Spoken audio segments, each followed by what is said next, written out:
I created a flared skirt closing the two darts on these fronts, one with the Armstrong method, the other with the McDonald method, using the pivot point instead of the dart tips to pivot at. And I just thought it would be fun for us to compare, are the results the same? And they are not.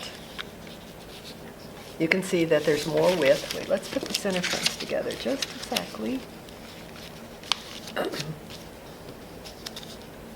And you can see that there's more width than with using the dart tips. The dart tips as the pivot point than there is using the lower pivot point. I'm showing you a full flared skirt according to the way Armstrong has said to do it, so that we've closed the darts using the dart tip as the pivot point. And you see how the back has opened up and the front has opened. And you saw that I was working on just a part of the skirt when I was showing you how the dart tips were, the dart tips were used as a pivot point, and you can see that I'm real close to mimicking the one below that's been done before. But my most important thing in showing you this whole thing is that we were adding, so we were actually measuring the take-up here, and then providing half of that same measurement over here. And that on the back, the spread was the same as the front. But here's the important thing to really see. On these pages, 241 and 242 in the text, it talks about the importance of balancing the side seams. So let me put these together exactly at center front and center back and just see what we can tell. And I've already changed it, so I hope you can still tell, but we'll talk this through at least. And many times this would need to be held up to a window so that you could really see through the difference. But I've used a different color markers so that it would be better to see, hopefully. So you have a bigger dart in the back. This is the back. And you have these darts the total is 1 inch, 1 inch, 2 inches. So they're bigger darts. So these spreads are supposed to be a little bit larger than the front spreads. And so therefore, the swing should be a little bit bigger. But for some reason, things don't work out the way the book says. And the book says then that you would be finding that this swing on the back was actually longer at the hemline, and that you'd need to divide that in half. So let's say it came out here. You'd need to divide that in half and then add to the front.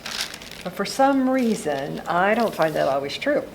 Sometimes I find that the front, you see the front is where it was originally, and I will be taking that off. Because from here on over, it's incorrect. My blue lines are correct. And so my whole point is put them together, see which one measures the widest, divide that in half, put the extra, half of the extra, to the one that's more narrow. These patterns, front and back, are the one dart patterns. So that one dart's been closed to create what the book calls an A-line skirt. And that's on page 239 and 240. But I most importantly want you to see that this can look on a skirt made up. This can look a lot of different ways depending upon your grain line. So you could have your grain line going down center front and center back. That's so often what's done. Or you could have the grain line going right down the middle. Or something else that I did not mark for some reason is the grain line could go along the side seams. And you'll get very different results from each of these. And I've shown you this in a PowerPoint and the different looks from those different layouts on the fabric. Just, okay, you've got these patterns and that, but they can look so much different. The other thing they can look so much different is that we could have a center front seam and a center back seam, and then we would obviously have the zipper in the back. We could have we could have these on the fold, and then we would have a zipper on the side. So there's just so many possibilities in the way that this would get laid out. I tend to think about zippers in the back. So when I drafted this, I had gone ahead and put the extension, and I used a 1-inch extension because that makes it much simpler for putting in zippers. I had gone ahead and put that at center back. But yeah, the most important thing with this is just to understand the versatility of it. And of course, I've used the Armstrong method of using the dart tip as a pivot point. Now, yes, not only are we closing a dart and getting this amount of flare, but we're also adding, we're measuring this and then dividing that in half and getting that addition over here at the side. And whatever A to B is, in this width, is what we should also do with C to D. So that meant that when I closed this dart up here, I only closed it as much as would open 3 3/4 inches, because I knew that's what happened over here.